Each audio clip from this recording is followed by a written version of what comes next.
जिनके खून पसीने की कमाई से सरकार चलती है। यह 25-26 के पूरक अनुदान मांग का पहला बैच सरकार की घोर नाकामी का जीता जागता सबूत।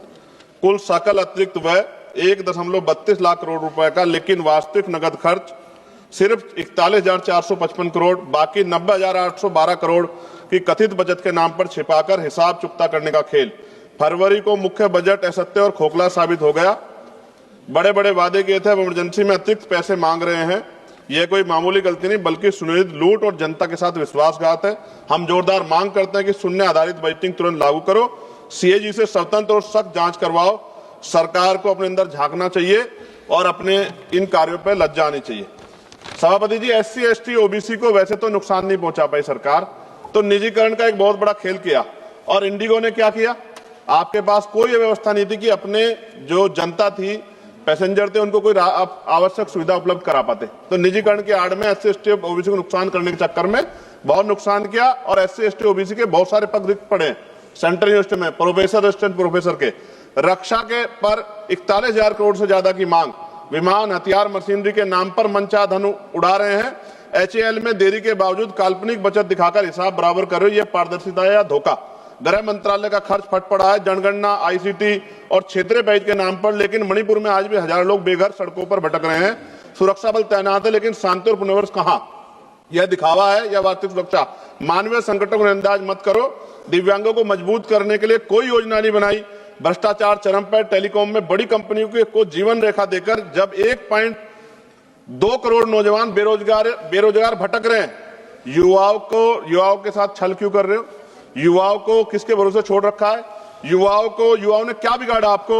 यह जनता का खुला अपमान है। सफाई कर्मचारी आज भी सीवर में मर रहा है और हम चांद पे चले गए। विदेश मंत्रालय विदेशी प्रोजेक्ट में फिजूल खर्ची कर रहा है, जबकि घर के बच्चे स्कूल छोड़ रहे हैं। 65 लाख बच्चों ने स्कूल छोड़ दिया। सरकार का डेटा मंत्री ने जवाब दिया था। यूपी दूसरे नंबर पे, पहले पे गुजरात है। स्वास्थ्य सेवाएं लाचार है। विकलांगों को मामूली मदद, संस्कृति विरासत सड़ रही है। सभापति जी, क्षेत्रीय असमानता बढ़ा रहे हो। कुछ यूटीज को फोकस करके गांव कस्बों को बुला दे, जबकि भारत गांव में निवास करता है। माननीय सभापति जी, यह दस्तावेज देश की अर्थव्यवस्था गहरा आघात है। हम इसे पूरी ताकत से खारिज करते हैं। या तो तुरंत सुधारो, शून्य आधारित बजट, सीएजी के गहन जांच और हर रुपए का परिणाम आधारित ऑडिट होना चाहिए। साथ साथ सभापति जी, उर्वर विभाग पर 18,525 करोड़ रुपए का भारी अतिरिक्त मांग। विदेश से आयातित उर्वरकों को प्राथमिकता देकर हमारे किसानों का खून निचोड़ रही है।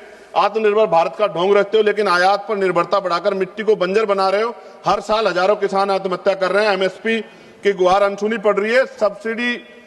सब्सिडी किसानों के लिए, विदेशी कंपनियों के लिए यूरिया नहीं मिल रहा है, डीएपी नहीं मिल रहे। आयात माफियाओं के लिए तुरंत इस लूट को बंद करो, स्वदेशी उत्पादन को बढ़ावा दो। पेट्रोलियम मंत्रालय पर 9,500 करोड़ रुपए का बोझ। जी, कंक्लूड करो। एलपीजी सब्सिडी के नाम पर तेल कंपनियों को मुआवजा देकर आम आदमी की जेब काट रही है सरकार।